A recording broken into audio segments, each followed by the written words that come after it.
let's look at a couple of problems. So problem one, right, is asking you to draw these angles in standard position. So this is usually not too bad, but a lot of people may not be comfortable with radians. But again, if you have something in radians, feel free to put it into degrees. So for example, if we're trying to draw 7 pi over 4 in standard form, first off, you need to know what the heck, how big is this? And you may be the sort of person that's not comfortable yet with radians. You will be by the end of the semester, but you may not be comfortable with radians. And then you could convert it to degrees. But me, I'm a confident trigonometry student, and I'm great with radians. So let's keep them in radians, okay? So whenever I'm looking at a big angle in radians, I always just look at the coefficients. Okay, so I know there's a pi there, 7/4. That's more than 1. So it's more than pi. 1 pi is 180 degrees. And it's almost 2, right? 8/4 would be 2. 7/4 is almost 2 pi. So it's almost like we go all the way around. But we're missing pi over 4, which remember is 45 degrees.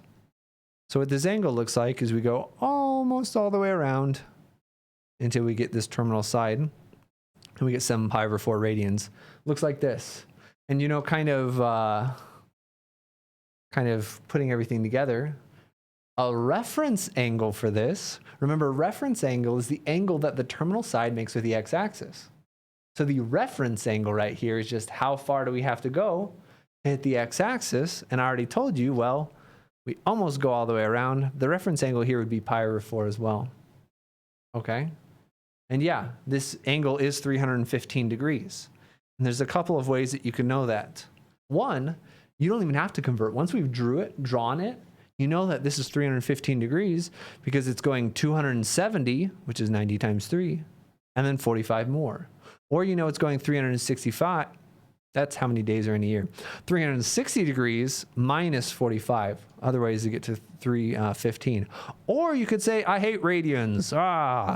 Mumble, mumble, mumble. And you could convert it to degrees. So remember, is it just unit conversions? Because 360 degrees is equal to 2 pi radians, or more importantly and more useful, 180 degrees is pi radians. Whenever we do unit conversions, we say, okay, pi radians is the same as 180 degrees. So we can not change this by multiplying by 1. This is 1 right here. And again, now the pi's are going to cancel. We get 7/4 times 180. That's super easy to type in on your calculator. Or you could say, well, a quarter of 180 is 45. 45 times 7 is 315. You probably don't just know 45 times 7. But again, you could use your calculator for that as well. I don't know why I'm boxing it. It's not our final answer. This is our final answer. We should be boxing this. Okay? And that's what you kind of do for these first couple problems over here.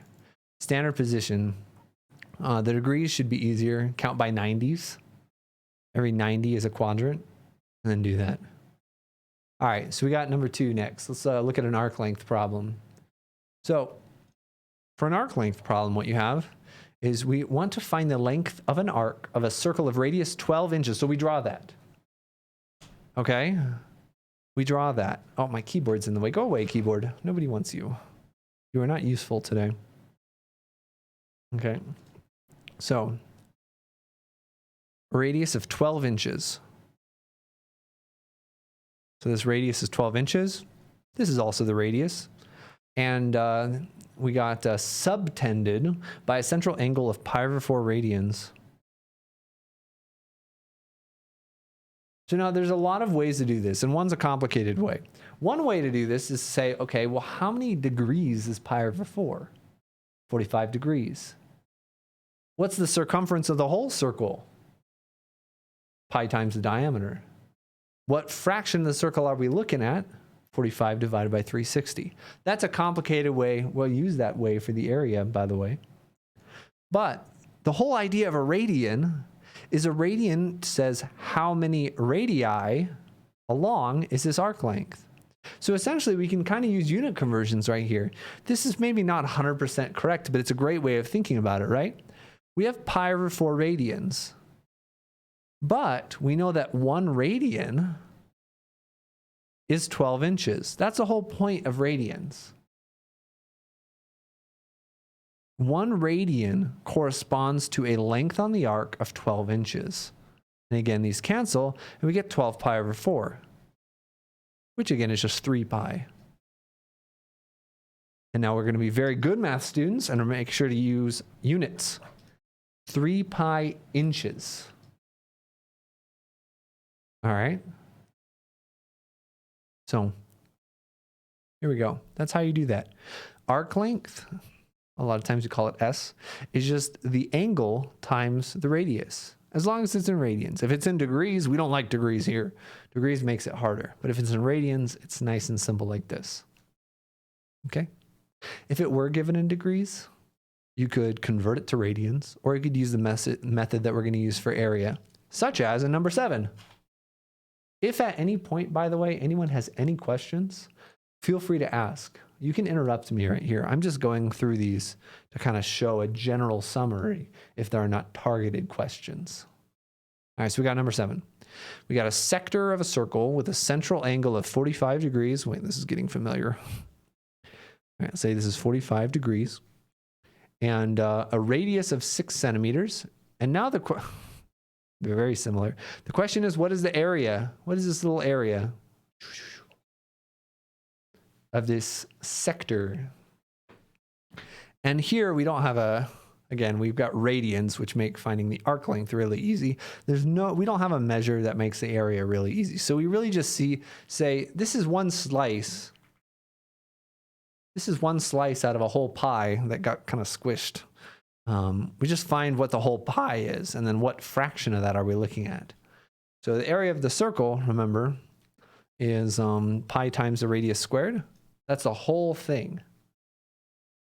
Okay, which is going to be pi times 6 squared, or 36 pi. That is the area of this whole circle, but we don't want the whole circle. We only want this little slice of the pie. It's just like if someone bakes you a pizza. You see, oh, that looks nice. You don't eat the whole pizza. You appreciate the whole pizza. You just take a slice to start. And depending on how well you know the person, if you know the person really well, you can take like 5 slices or something, but we don't know this person very well. So let's just take one slice. Okay. So again, the question is, what fraction of the whole thing is this slice? Well, a circle has 360 degrees, and we only want 45 of them. So the fraction is 45 degrees divided by 360 degrees times that whole area, which is 36 pi. This is going to be our area right here. Okay. All right, and you simplify this, right? So then the question is, how does this change if the problem is given in radians? Well, if the problem is given in radians, it's almost the exact same method. First, you find what is the area of the whole thing, the whole pizza. And then you see, well, what slice do I have? So if this were in radians, again, the whole pizza would still be 36 pi.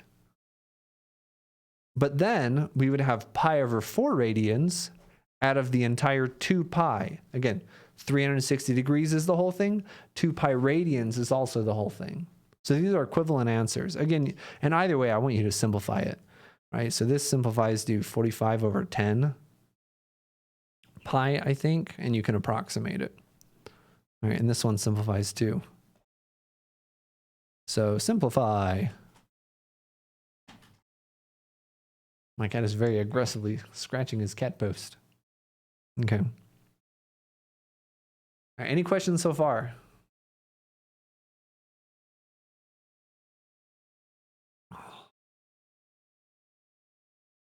All right, so in 7.1, again, each section is going to be worth about 25 points.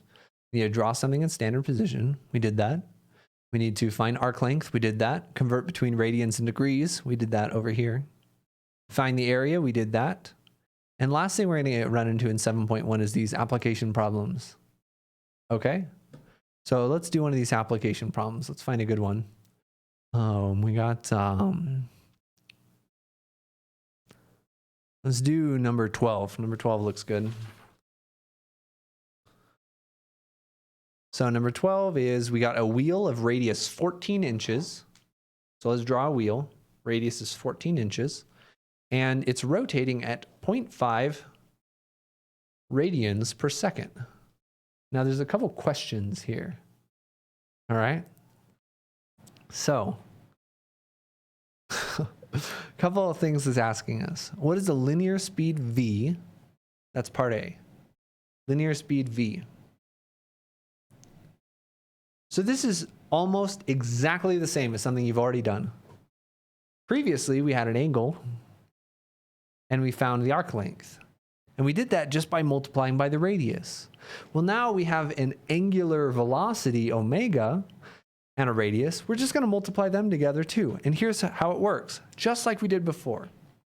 Okay, we're going to say we're looking for speed, so let's start with speed. 0.5 radians per second is what we're given. The reason we're starting with this is because we're looking for speed. Starting with speed, looking for speed. That's the relationship over here. Okay? And now we want a linear speed. This is not linear. This is angular, radians. So let's get rid of radians. 1 radian is 14 inches. And immediately, the radians cancel immediately. It doesn't take any time for cancellations. The radians cancel, and we have a number that's in inches per second. Now, inches per second is not a common linear speed, but it is linear speed. So that's all we got to do. We did it already. 0.5 times 14 is just 7. So we're at 7 inches per second. I think this one was on your quiz or something. And that's the final answer for part A. That's all you got to do to convert between linear speed, between angular speed and linear speed. Okay? Now, we don't need significant figures here. This is all mathematical, where everything is completely exact. So precision doesn't matter if things are exact. Precision only matters for measures. 7.0 would show that it's more exact than just 7. But again, everything in a mathematical world is exact anyway. So let's do part B. We were also asked, what is the angular speed in RPM?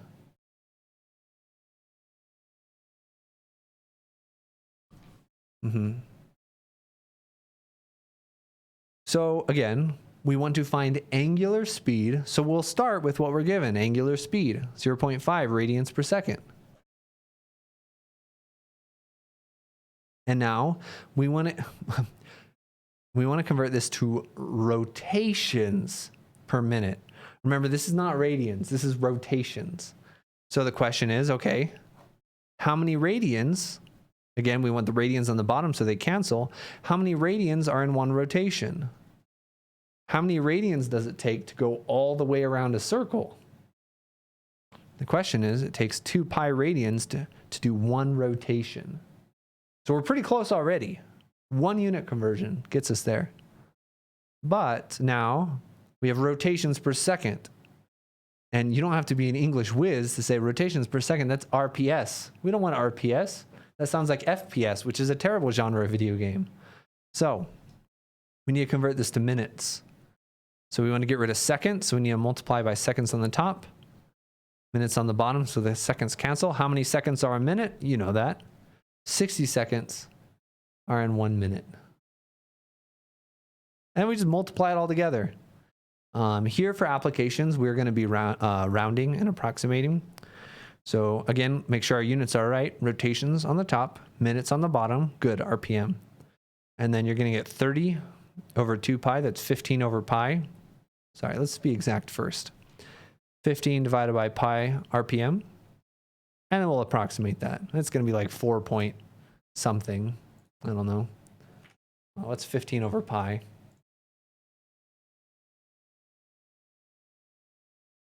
That's approximately 4.7746 RPM. We're missing a P. There we go. We got it. It's all good. Okay. And that's what we do for those ones. Okay. And really almost, so all these application problems are different. And that's one of the reasons why application problems can be tricky for people. But on the other hand, they're all the same. If you can get comfortable with this unit conversion stuff, you can do any kind of application problem there is. All right, so that's the idea right here. As long as you know how to do unit conversions, you can solve any of these questions.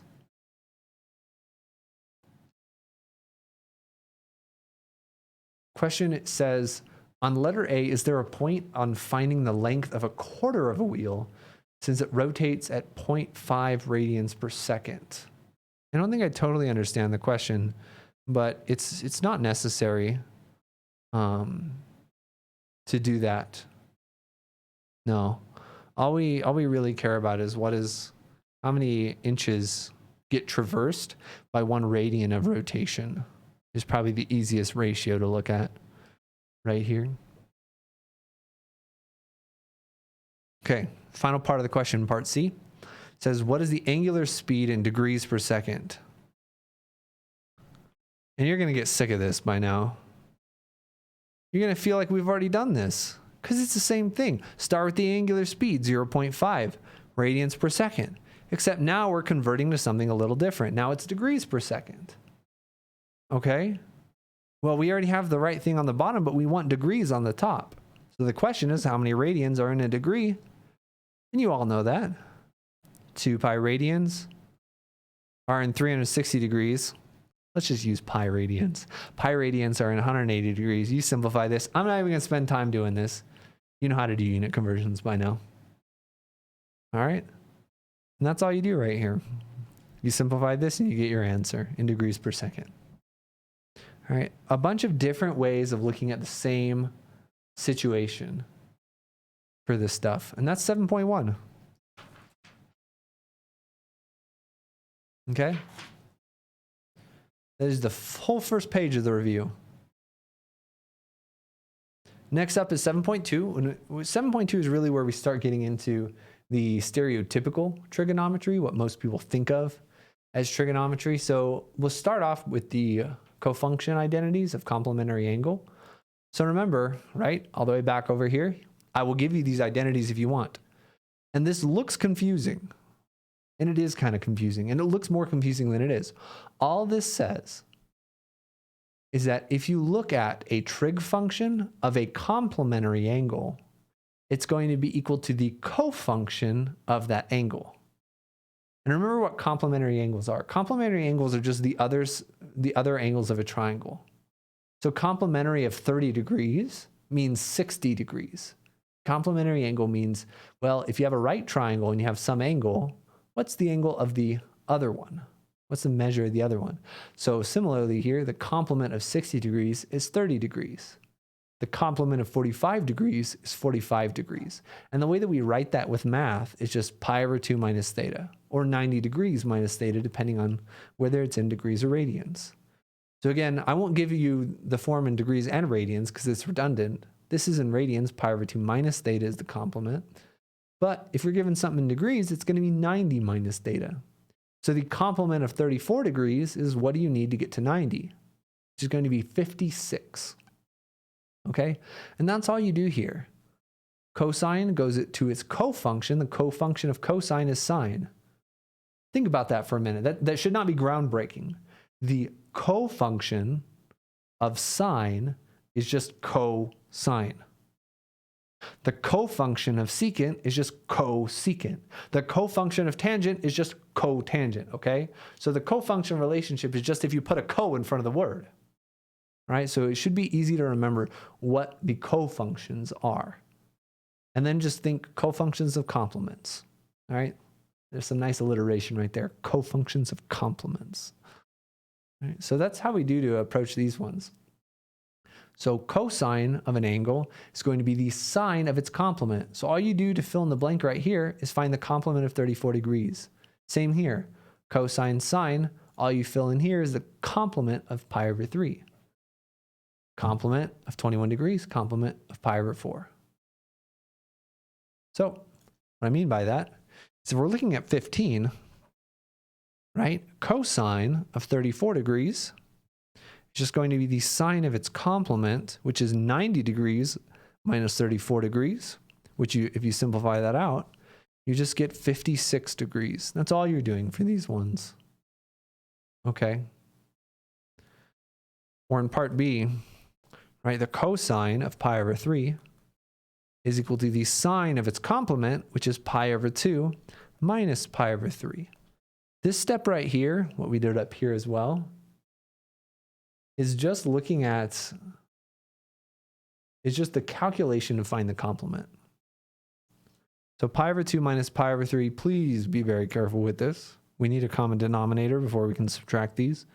Or if you want to, in your head, this is 90 degrees, this is 60 degrees, so it's going to be 30 degrees. But if we want to be good students, the denominator is 6, multiplied by 3 over 3. 3 pi over 6 minus 2 pi over 6, and you're going to get 1 pi over 6, or just sine of pi over 6, which is 30 degrees, as we expected.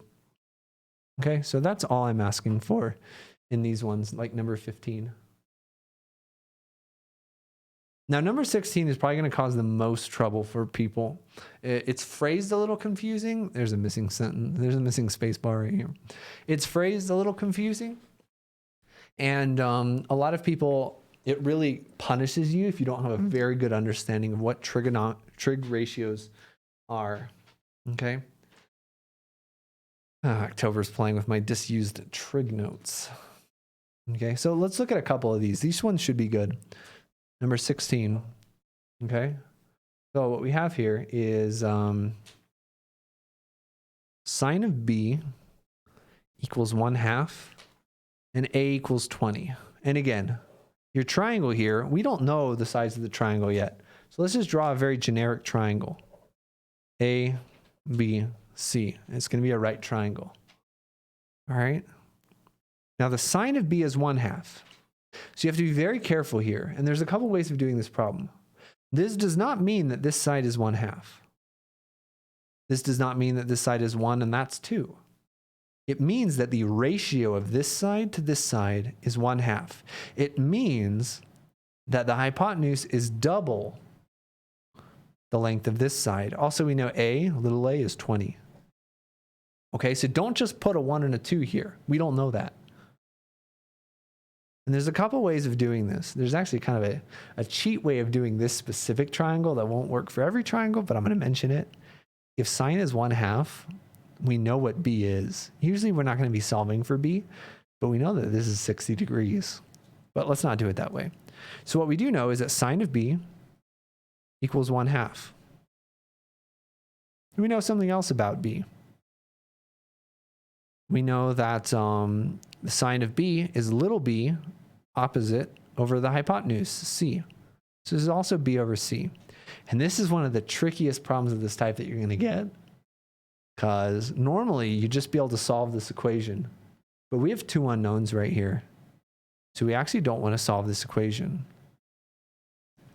So then, because we can't solve it, right? If we can't solve one equation with two unknowns. But there is something we can do. First off, we could recognize it's 60 degrees, but that's not standard. We could also look at similar triangles. Okay, this triangle is much bigger. But if we look at a smaller triangle, where this is ABC again, let's look at a smaller triangle where this is 1/2. And now again, you could either use special triangles or recognize that we could use the Pythagorean Theorem to get the last side. 1 squared plus a squared is equal to 2 squared. Subtract 1 squared from both sides. You're going to get a is the square root of 3. And now we could use what we know about similar triangles to solve this one. Similar triangles says that the ratio of 20 to the square root of 3 is the same as little b is to 1. Similar triangles right here. The ratio 20 to square root of 3 is the same as this little b is divided by this side. And now we can use similar triangles to solve this. Similarly, right, we'd use the ratio of 20 to root 3 is going to be the same as the long side hypotenuse over the little hypotenuse, c over 2. Solve both of these equations to find out what these two are. So the big warning, and I'm not going to do it right now, you can solve these equations yourself. The big warning for these ones is make sure that you don't just say, oh, sine of b is 1/2, so this is 1, this is 2, we're done. This only tells you the ratio, not the sides. So you either need similar triangles or set up an equation like this. Be careful with these ones. Okay. All right. I don't want to do too long of a review video, so let's keep moving. All right. I'm going to look at some of the questions that are usually a little trickier for people. 21 is a good thing to go over. Little b is going to be 20 divided by the square root of 3. As long as you have that division sign right there, that's right. If that's a multiplication sign in your answer, then that's not right. That's the right idea. Okay, so let's look at, what did I say we were going to do? I said 26 maybe? No. What did I say? And no, I'll be looking for exact answers unless we're having application problems.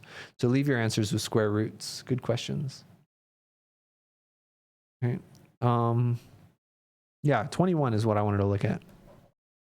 So we're, thank you, Trumbo. So we're looking at quadrantal angles here. Find exact values of quadrantal angles.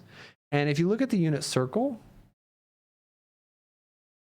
there's a really neat property that we have about the unit circle. We talked about why this is during the earlier lectures. But the sine of an angle is going to be the y-coordinate on the unit circle. The cosine of an angle is going to be the x-coordinate on a unit circle. So if I asked you, like in the first part of 21, what is sine of pi over 2? You just find where that is on the unit circle. A circle of radius 1 centered at the origin. And pi over 2 is 90 degrees, so we're going to be up here, 90 degrees. And pi over 2, that's the point, well, we're on the y-axis, so x is 0, and it's a unit circle, so y is 1. So sine is just the y-coordinate. Sine of an angle is the y-coordinate on the unit circle. It's just 1. And you'll have access to a calculator too, so you could also plug in sine of pi over 2 on your calculator. But if you're relying on your calculator for these problems, be very careful that it's set to radians if you're using radians and degrees if you're using degrees. Okay? And likewise, right? We could find out that cosine of pi over 2 is the x-coordinate, which is 0. Sine's the y-coordinate, cosine's the x-coordinate. And that's really all there is to all of 21. All right? There's some other good stuff. Let's look at 25. This is a nice question over here. And 25 says, if sine of theta equals negative a quarter, and theta is in quadrant 3, find cosine theta. So the best thing to do for these ones, not the only way, but the best thing I like to do is draw pictures. So you know that theta is in the third quadrant. So let's just draw some random triangle in the third quadrant. Because again, we're looking at theta is this whole angle, third quadrant, but all we really care about is the reference angle. And since sine is negative 1/4, we can just write negative 1 for the opposite side and 4 for the hypotenuse. And you might be stopping here and said, wait a minute, Jason. When we were solving the earlier problems, you said you can't just say, okay, since sine is 1/4, you can't just write a 1 and a 4. And there's a difference. So in the earlier problem, in this problem over here, we're looking at a specific triangle. So we only knew the ratio. We didn't know the values. But we could use the values to create an arbitrary triangle. Here, I'm asking about cosine. I'm not asking about the sides of the triangle. Since I'm only asking about cosine, cosine's a trig function. All the trig functions are just ratios. For stuff like 25, you can draw literally infinitely many triangles here that are going to be correct. This is just the easiest triangle in my point of view. Okay, so there's infinitely many triangles. We can make this as big or as small as we wanted. But in the previous one, it specified how big it wanted the triangle to be. And that's why we couldn't just make up any triangle we wanted. Okay, so we need this side over here. So we use Pythagorean Theorem. All right, so negative 1 squared plus b squared equals 4 squared. B squared is going to be 4 squared, which is 16, minus negative 1 squared, which is 1. B is going to be the square root of 15 right here. Plus or minus, right? So, do we use a negative root 15 or a positive root 15? I'm going to use a negative root 15 because we're in the third quadrant. The x-coordinate is negative. We're going to the left here. So we can think about this as a negative displacement. All right. So then to find cosine, we've already done all the hard work. Cosine of theta is the adjacent side, which we said is negative the square root of 15, over the hypotenuse, which is 4. Okay.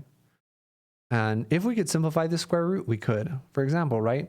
If we got something like the square root of 60, we could simplify that as 60 is 4 times 15, and the square root of 4 is 2. We could simplify it this way. Make sure to always simplify all the square roots you get. All right.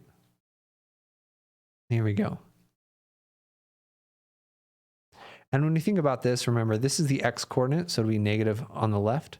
This is a y coordinate. We can think about that as a negative on the bottom.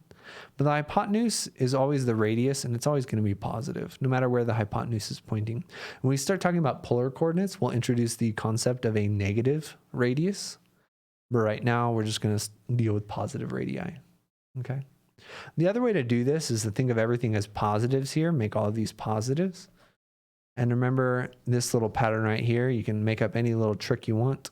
I like to think about this going from quadrant 1, 2, 3, 4 as like a choral arrangement. Soprano, alto, tenor, bass, something like that. You can remember this any way you want. And this says that all trig functions are positive here. Only sine is positive in this quadrant. Only tangent's positive in this quadrant, and only cosine is positive in this quadrant, okay? So, although if you do that, soprano, alto, tenor, bass, you kind of have to go out of order, right? This should be 1, 2, 3, 4, but it works. All right, so that's pretty much good on that one. Wait, this is already the last page. We are flying by the review. Okay. All right. Let's do one more problem. I've kind of already done stuff like this. All right, I'm making fun of my base right now. Let's do something like 26. So 26 says find the exact values of the following. And this is pretty easy once you use your special triangles. So remember, I'll give you these special triangles on the exam. Pi over 6 right here, pi over 3 up here. This is going to be the short side is 1, the long side is 2. Sorry, the hypotenuse is 2. The long side is root 3. And you'll also have this triangle right here, pi over 4, 90. The hypotenuse is always the square root of 2 times the short side. All right, so we can find anything we want in number 26. For example, I start by asking you, what is secant of pi over 6? And again, if you're using your calculator here, you're going to have to be a little careful because your calculator is not going to have a secant button. All right. So what you can do here is to say, well, I personally don't like dealing with reciprocal functions. I like dealing with normal functions, normal. All right. So secant of pi over 6 is going to just be 1 divided by cosine of pi over 6. Or you could say, all right, cosine's adjacent over hypotenuse. So secant is going to be hypotenuse over adjacent. All right. Either way, we're looking at pi over 6. The reciprocal of cosine. Cosine's root 3 over 2. The reciprocal is 2 over root 3. And I don't care if you rationalize the denominator or not. So that's your answer right there. All right. And we just do this for every trig function. Some of these are going to be more complicated than others, right? Like that one was pretty easy. But if we're moving on to like cotangent of 5 pi over 3, this one's a little bit more complicated because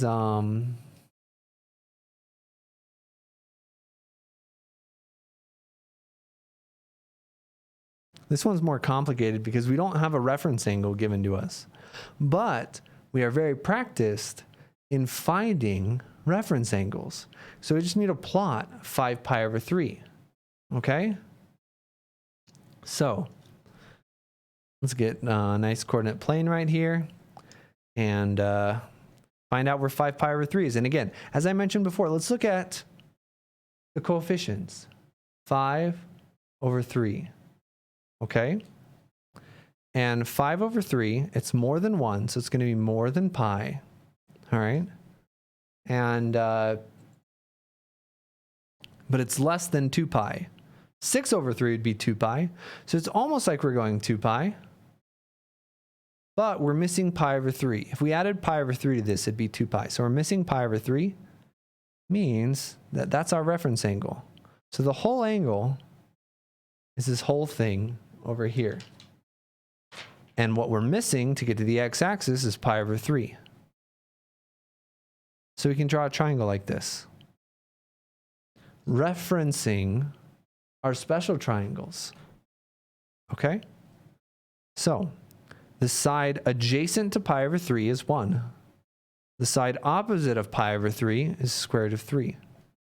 And the hypotenuse is going to be 2 if we use a special triangle.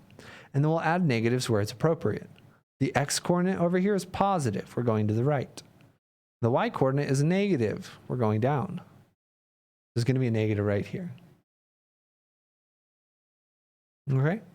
And we're asked what cotangent is. That's going to be the reciprocal of tangent. Tangent's opposite over adjacent. So cotangent's adjacent over opposite. 1 divided by the negative square root of 3. And again, you don't need to rationalize your denominator. If you wanted to write your answer as negative root 3 over 3, this would also be correct. These are equivalent answers. One with a rational denominator, one with an irrational denominator. All right. So this is kind of the worst thing that you can see in this section. So does anybody have any questions about anything on this review sheet? Anything you want to look at specifically? Anything we need to talk about again? Or is everyone good to go? 100%. 100% on all the exams.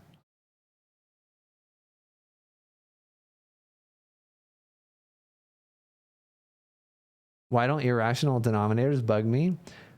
I'm going to close off the video first. Thank you for watching. Feel free to ask me any questions if you have them. Okay. Have a good day.